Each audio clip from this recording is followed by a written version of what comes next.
Welcome back to Preparing for the Unexpected. Today, we are talking with Carol Paasch about components of your resilience program. Carol, great first segment. I really enjoyed the comments you had about the steering committee and finding a sponsor. Some definite different perspectives and new perspectives there that I don't think some people are actually communicating, the how, which was really appreciated. Thank you. Now, let's start with two really fun ones. And I'm sure, Let say me what you want to guess. say, and if I get emails for it, that's fine. I'm not worried about it at all. I'll let you decide which one you want to talk about first, but a risk assessment and a business impact assessment, a BIA. Boy, those are tough too. Which one I want to pick? Um, let's just go ahead and flip a coin. Let's do the BIA, a business impact analysis. It's not a one size fits all. A lot of things with this business continuity stuff, there's newbies or even seasoned professionals. They come to the table and they're like, how do you do this? How do you do that? Well, you have to look at what your company does first. What has worked in the past? What hasn't? Where have they failed? Do they have a business impact analysis that they like? Is there a palette that they want to do it? Or do they have their priorities? A business impact analysis is a way to prioritize to get stuff out the door again. So if we do have a smoking hole, what do we focus on first? We weren't able to build the company in one day. We're not going to be able to do it again. Okay. We're never going to be able to do it. So we've got to pick on something first. Obviously, you've got to get your foundational aspects out. And your steering committee can help you understand and identify where are we going to have our name in the paper if this doesn't happen. So sometimes it's just critical functions. I want to be able to answer the phone at our call center. They may not be able to do something, but at least we've got a human that's speaking to them about what's going on and to calm them down. I want to be able to splash something to my website. And I got a little off a topic there, but the business impact analysis, it's not a one size fits all. Somebody a little bit more mature in their program. We happen to have what I call a 28 question BIA. There's 7 rows and 4 columns. The top one is time dependency. And then the 7 are different areas of impact: finance, informational, staffing, customer, the whole compliance. Where are we going to get hit for this particular process? What's going to impact the company?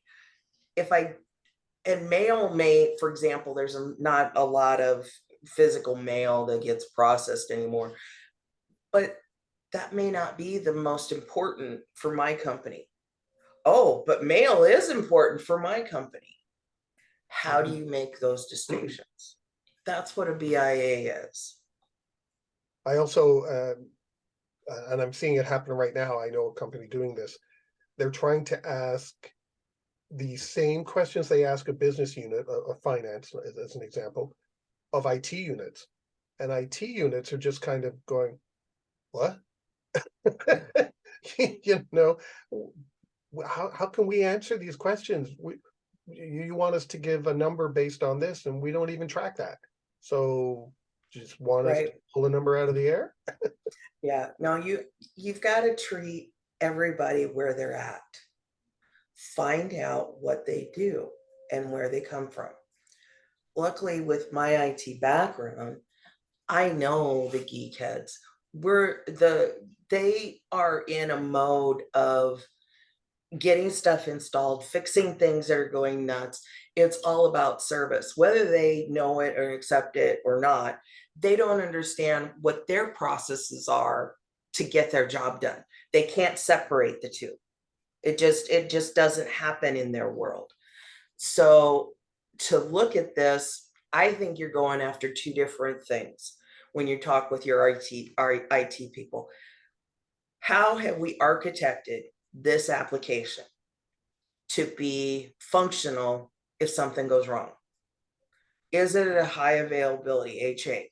Is it a cloud vendor that we've got backup and they'll flip to other data centers all over the place? What have we architected?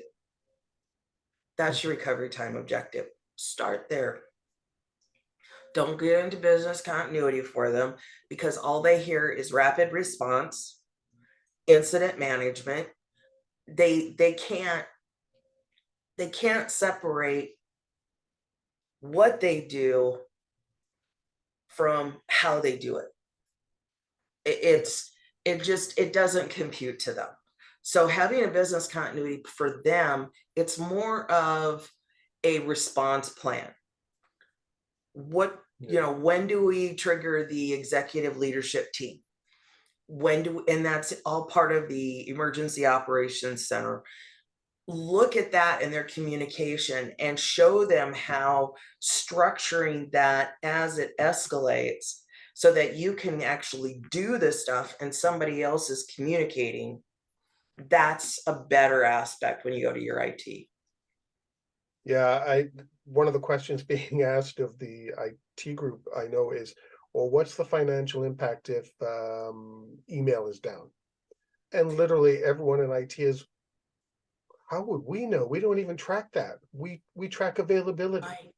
Right. They track availability. Again, it comes back to know your audience. They don't have financial data. Yeah, exactly. What you do for email, you bring it up. What processes, what part of your organization gets revenue stream through your email? Do you have an alternate way for that to come into the business? Is there a reputational aspect when email is down? And get it very objective instead of subjective, because everybody wants to do hair on fire. My stuff needs to come up first. Yeah, that never happens. No. Right. So, and be prepared for those and say, you know what? You're right. Your stuff is very important.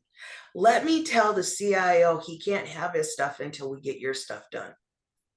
Oh. Oh. Maybe I don't need it that fast. Forget about all the charts and stuff. Use common sense. And that's what I was doing in the workshop at DRJ. Common sense. Don't make this a beast to try and tame. You define it for your company. Get your terminology so that everybody's talking the same in your company. Use the glossaries that are out there for DRJ, DRII, the BCI. We've got plenty of resources out there for glossaries to start with. But always look back, because you're delivering a service for your company. You can't make them fit into a box that they have no business being in. Yeah. Risk assessments are multiple ways that you can look at those. The way I brought up a risk assessment, I did a risk assessment against the business continuity program. Okay. What are the risks that are going to impact the company, and how have we mitigated it? And you put it through your risk spreadsheet. Go to your risk department. What do you guys have for a worksheet on how everybody's doing their risk assessments? I want to use that. Show me how to do it. You don't have to create anything. Somebody else has done that. All you have to do is put the guts in. So example, earthquake. Okay, that's going to impact primary sites. It could impact my data center. It could, in communication. You look at what are the things that could be done by this. Right now, with everybody working from home, it's not even everything that's under our control. There's got to be some policies in place that if you've got somebody working from home, what if their internet provider shuts down?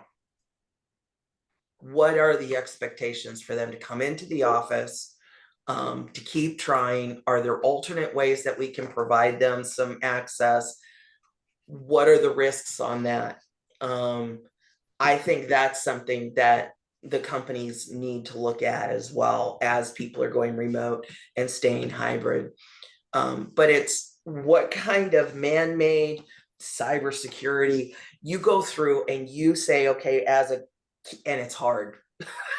Stay high level on what you're doing for your company and then figure out, okay, I'm doing pretty good. Oh, I need to do something a little bit better. So this is what my game plan is going to be for next year so that I can repeat the risk assessment and see how I'm getting better. Now, what about approaching, because you already mentioned talking to the risk group, so enterprise risk management, and I don't know if you've run into the case where you see what's on their risk register, and sometimes it's different than the risk assessment you just went through. They're tracking something different. It's like, well, why aren't we contributing to that? Why aren't we looking at that register as well to make sure we're addressing, the things that are ending up in front of the board of directors, as an example? Sit down with the people that are doing that. Ask them the questions you just asked. They're people, they bleed red, you know. Just ask to sit at the table and say, I want to understand the risk table that you've put together, and so that we can be in alignment and support one another. How can I help you? See how you turn that around? Yep. Okay. Yeah, I've done that before, and I found out, all these risks you have on your risk register, there's some that I have nothing to do with. There's nothing I do is going to address them, but half of them I contribute to these. And they just kind of looked at me and went, "You do?" Like disaster recovery, business continuity, you do? Really? How? And it was totally new to them. And they just, wow, there's all this stuff we didn't know existed. And I guess that's, doing that kind of thing, using these risk assessments and approaching these risk groups helps break down silos. Because for example, my vendor management people, when I went to them to get their business continuity, you learn what that company or that part of the company does. If you're not learning about that part of the company, you're not doing your business continuity program correctly, because then that's the place where you discover as the expert, where are my vulnerabilities? And you can find it and then go into more questions. Well, how are we mitigating that? Oh, you get the vendor information in? Well, these guys are getting vendor information. Why aren't we getting it from the same? And you start to become yet another value to the company, another ROI, return on investment, is that you're finding duplications of effort.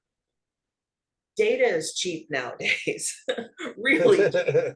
And we sometimes save data for the sake of saving data instead of figuring out how to be wise and have a single point of, or what do I want to say, system of truth. There it is, a single system of truth, where that piece of data, recovery time objective, is owned by this system in this part of the organization. Nobody else can change that value in another system that it gets sent to. It's always being changed over here. Mm-hmm. And it's not just the records, it can be fields on the records that are owned by other systems.